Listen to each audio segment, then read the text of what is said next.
ఈరోజు ఒక 5 నిమిషాలు వినండి. అమ్మ ఇటు రండి అమ్మ, అక్కడ చూడు.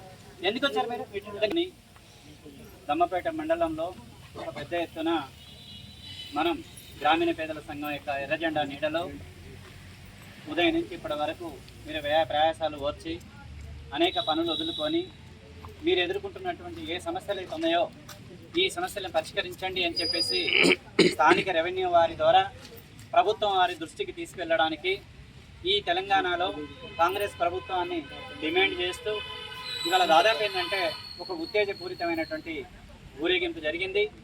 ఈ ఊరేగింపు తర్వాత మనం ఏ సమస్యలనైతే మనం ప్రస్తావించామో ఈ ప్రస్తావించినటువంటి సమస్యలన్నిటిని కూడా ఒక వినతి పత్రం ద్వారా సార్కి ఇక్కడ అందించడం అనేది జరిగింది. ఇప్పుడు మనం వచ్చిన తర్వాత మన సమస్యలన్నిటిని ముఖ్యంగా ఒక 4-5 డిమాండ్స్ పైన మనం ఇక్కడికి వచ్చాము. ముఖ్యంగా దాదాపు 2001 తర్వాత ఇప్పటికీ 26-27 సంవత్సరాలుగా దగ్గరగా 3 దశాబ్దాలుగా నాగుపల్లి ప్రాంతంలోని అక్కడ ఉన్నటువంటి 454/23/71 సంబంధించినటువంటి సర్వే నెంబర్ల గల భూమి 400 ఎకరాల భూదాన భూమి. ఈ 400 ఎకరాల భూదాన భూమిని మనం 2000 సంవత్సరం కంటే ముందు కొంతకాలంగా స్థానికంగా ఉన్నటువంటి వలసదారులు భూస్వాములు దాదాపు అనేక మంది ఏమిటంటే కబ్జా చేసి ఈ భూములని మనకు దక్కకుండా చేశారు. ఇది నిజం. దానిపైన మీరంతా కూడా అనేక గ్రామాల నుంచి ఒక కులం అని కాకుండా ప్రాంతం అని కాకుండా మతం అని కాకుండా వీటన్నిటి కూడా ఎక్కడ కూడా తావు లేకుండా మీరంతా కూడా పేదలంతా ఒకటిగాను వారి బాధలన్నీ ఒకటిగాను ఐక్యమై ఇక్కడ సంఘాలు పెట్టుకొని ఆ 3 గ్రామ పంచాయతీలలో 11 నివాస ప్రాంతాలలో అక్కడ మొత్తం పేదలను సమీకరించి అక్కడ ఉన్నటువంటి భూమి సమస్య పైన పోరాడి గ్రామీణ పేదల సంఘం నాయకత్వంలో ఆ భూములు సాధించుకొని ఇవాల్టి వరకు అనుభవిస్తున్నటువంటి విషయం తెలిసిందే. ఈ భూముల పైన అక్కడ ఉన్నటువంటి హైదరాబాద్లో ఉన్నటువంటి భూదాన యజ్ఞ బోర్డు సంబంధించినటువంటి ఆ యొక్క చైర్మన్ కలిసి రాజేంద్ర రెడ్డి గారిని కలిసి దరఖాస్తు ఇస్తే 2013 నవంబర్ 7వ తారీఖు నాడు మనకు ప్రొసీడింగ్స్ ఇచ్చారు. ఒక్కొక్కరికి ఎకరం చొప్పున 400 కుటుంబాలకు కూడా 400 ఎకరాలకు చట్టబద్ధమైనటువంటి హక్కులు కల్పించారు.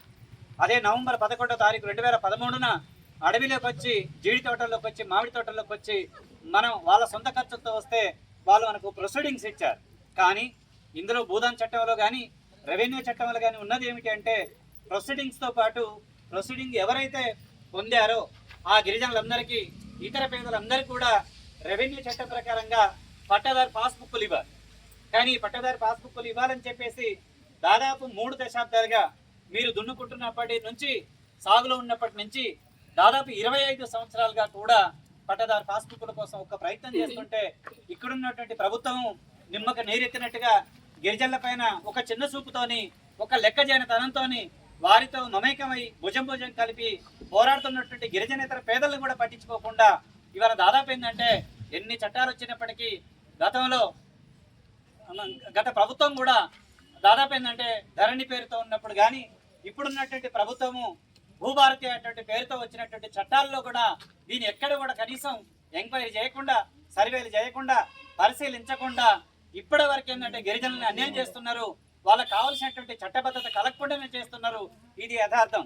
ఎన్నో సంవత్సరాల తరబడి అనేక సందర్భాల్లో ఇక్కడ ధర్నాలు చేశాం, దరఖాస్తులు ఇచ్చాము, అనేక ఆందోళన కార్యక్రమాలు చేపట్టాం. అయినా దీన్ని పట్టించుకోవట్లేదు. ఎందుకు అంటే పట్టాదారు పాస్బుక్లు వస్తే వాళ్ళు అక్కడ స్థిరపడిపోతారు. పట్టాదారు పాస్బుక్లు వచ్చిన తర్వాత రెవెన్యూ రికార్డులకు ఎక్కిన తర్వాత ఐటీడీఎస్ సంస్థ ద్వారా బోర్లకు కరెంటుకు దాదాపు ఏంటంటే మంచినీటి కోసం వీటన్నిటి కోసం కూడా దరఖాస్తు పెట్టి నీటి వనరు సమకూర్చుతారు.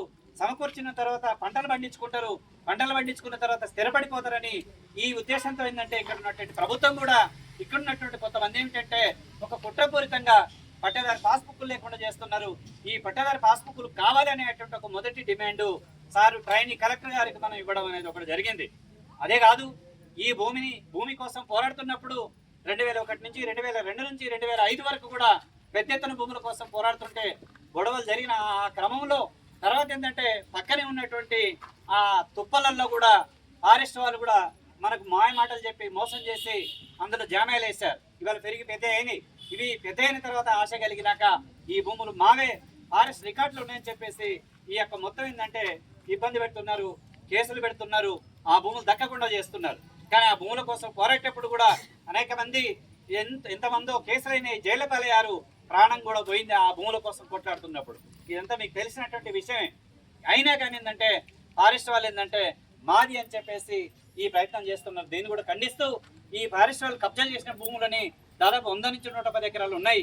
ఈ 100 నుంచి 110 ఎకరాల భూములు కూడా ఇక్కడ ఉన్నటువంటి స్థానిక గిరిజనులకు, ఇక్కడ పేదోళ్ళకి ఏంటంటే దక్కాలని చెప్పేసి రెండో డిమాండ్ అయితే, మూడో డిమాండ్ ఏమిటి అంటే ఇక్కడ దాదాపు ఏంటంటే అనేక గ్రామాల్లో ఉన్నటువంటి పేదలు ఇళ్ల స్థలాలు లేక ఒక్కొక్క ఇంట్లో 2, 3, 2, 3 కుటుంబాలు జీవించాల్సినటువంటి పరిస్థితి వచ్చింది.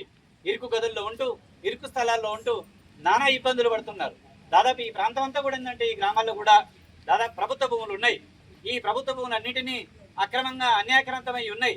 వాటిని వెలికి తీసి ఇంటి స్థలం లేని, ఇళ్ల స్థలాలు లేనటువంటి పేదలందరికీ పంచాలని చెప్పేసి మూడో డిమాండ్ మనం చేసినప్పటికీ, ఇంకొకటి ఏమిటంటే నాగుపల్లి శివారు నల్లివారిగూడెం గ్రామానికి సంబంధించినటువంటి 410 సర్వే నెంబరు 3 ఎకరాల 10 గుంటల ప్రభుత్వ భూమిని ఇవాళ కాదు 30 ఏళ్లుగా దున్నుకుంటున్నారు. ఇది జగమెరిగిన సత్యం. 8 కుటుంబాల వాళ్ళు దున్నుకుంటుంటే ఇటీవల నిన్నగాక మొన్న గత సంవత్సరము రికార్డులు తప్పుడు రికార్డులు సృష్టించి దాదాపు చట్టాన్ని పక్కదారి పట్టించి 170ని కూడా తుంగలో దొక్కి అక్కడ ఉన్నటువంటి పలుకుబడి పేరు కలిగినటువంటి నాన్ ట్రైబ్స్ కూడా ఏంటంటే ఆయన మొత్తం పట్టా చేయించుకొని ఇది నాది భూమి అని చెప్పేసి గత సంవత్సరం నుంచి ఆ నల్లివారిగూడెం 8 కుటుంబాల గిరిజనుల పైన కూడా తగాదలు పడి వెనకాడకుండా, దాడులకు వెనకాడకుండా భయప్రాంతాలు కల్పించేసి పట్టేదారు పాస్బుక్లు ఇవన్నీ సిద్ధం చేసుకున్నారు. ఈ పట్టేదారు పాస్బుక్ తక్షణమే రద్దు చేయాలని చెప్పేసి సార్ కూడా మనం ఒక దరఖాస్తు ఇవ్వడం జరిగింది. అదే కాదు ఇలాంటి వాళ్ళ పట్ల కూడా వాళ్ళ నుంచి కూడా అక్కడ గిరిజనులకు కూడా రక్షణ కల్పించాలని చెప్పేసి, అదే విధంగా పట్టాలు ఇవ్వాలి, సర్వ హక్కులు కల్పించాలని చెప్పేసి ఈ 4 డిమాండ్లతో ఏంటంటే ఇవాళ మనం ప్రభుత్వం దృష్టికి తీసుకురావాలని చెప్పేసి ట్రైనీ కలెక్టర్ గారిని కూడా మనం కలిసి ఆ వివరంగా ఏంటంటే ఈ విషయాలను మనం దరఖాస్తు ద్వారా అందించడం అనేది జరిగింది.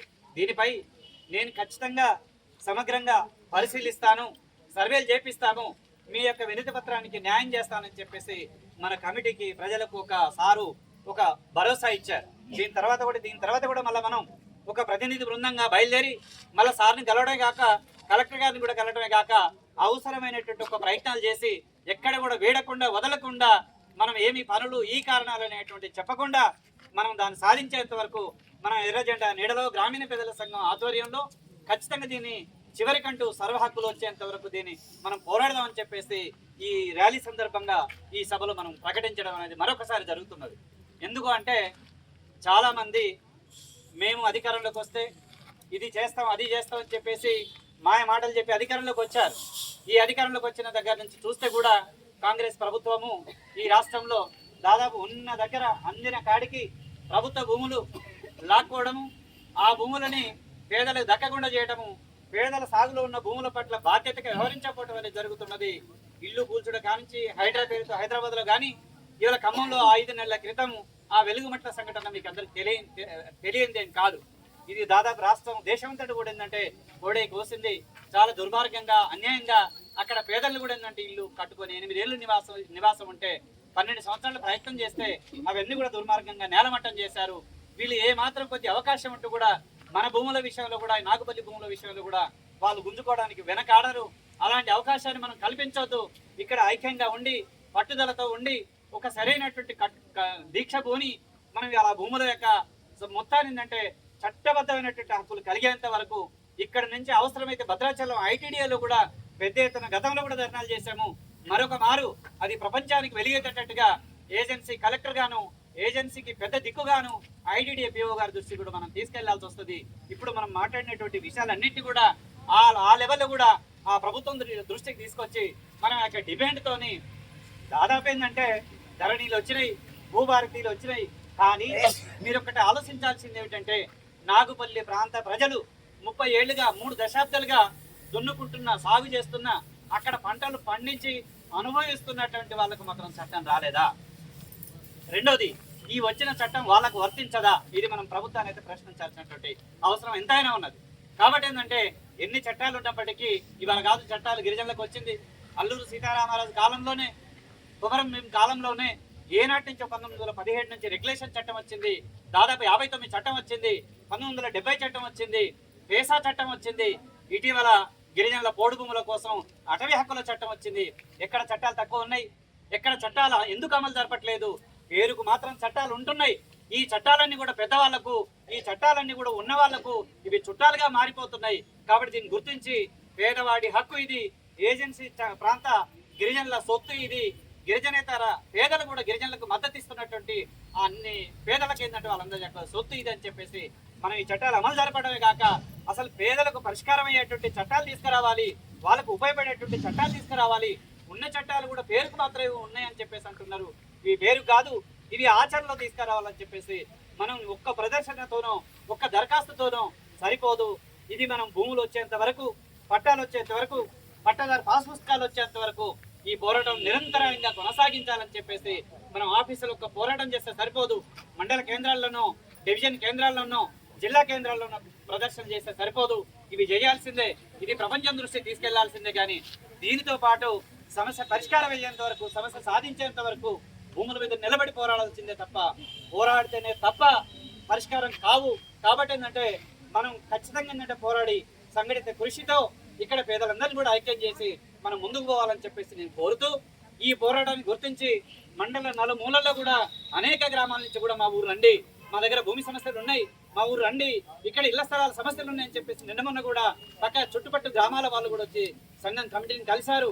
వాళ్ళకు మనం ఖచ్చితంగా రక్షణ ఇవ్వాలి, వాళ్ళకు బాధ్యత వహించాలి, వాళ్ళ సమస్య పరిష్కారాన్ని కూడా మనం కమిటీ తరఫున పోరాడాలని చెప్పేసి నేను ఈ సందర్భంగా చెబుతూ, మీరు ఇవన్నీ కూడా ఏంటంటే అవగాహన చేసుకొని, అర్థం చేసుకొని, మీ పనులు సర్దుకొని మరొక పోరాటానికి సన్నద్ధం కావాలని చెబుతూ, ఇంత శ్రద్ధగా విన్న మీరందరూ కూడా ఈ కార్యక్రమాన్ని అంతటినీ కూడా మీరు సపోర్ట్ చేసి ముందుకు తీసుకుపోయి మనం ఎదుర్కొంటున్నటువంటి సమస్యని పరిష్కార దిశగా మీరంతా కూడా అడుగు బిగించి కొట్లాడి దీన్ని సాధిస్తారని చెప్పేసి ప్రభుత్వాన్ని మెడలు వంచి ఖచ్చితంగా ఏంటంటే ఈ ప్రజా వ్యతిరేక పాలనని, గిరిజన వ్యతిరేక పాలనని, పోడు రైతుల వ్యతిరేక పాలనని, ఈ వాళ్ళ యొక్క విధానాలను ఖండిస్తూ మన సమస్య సాధన కోసం మీరంతా కూడా పోరాటంలో కలిసి రావాలని చెప్పేసి, కలిసి వస్తారని చెప్పేసి ఆశిస్తూ, నమ్ముతూ, మిమ్మల్ని కోరుతూ ఈ కొద్ది అవకాశాన్ని శ్రద్ధగా విన్నందుకు మీరు విప్లవ ధన్యవాదాలు తెలియజేస్తుంటారు. గ్రామీణ పేదల సంఘం, గ్రామీణ పేదల ఐక్యత, జెండా పోరాడే వాణిదే, భూమి దున్నే వాణిదే, నాగుపల్లి ప్రాంత పేదలకు పట్టదారు పాస్ పుస్తకాలు, ఇళ్ల స్థలాలు లేని వారికి ఇళ్ల స్థలాలు, ఫారెస్ట్ వాళ్ళ ఆధీనంలో ఉన్న భూదాన భూములను పేదలకు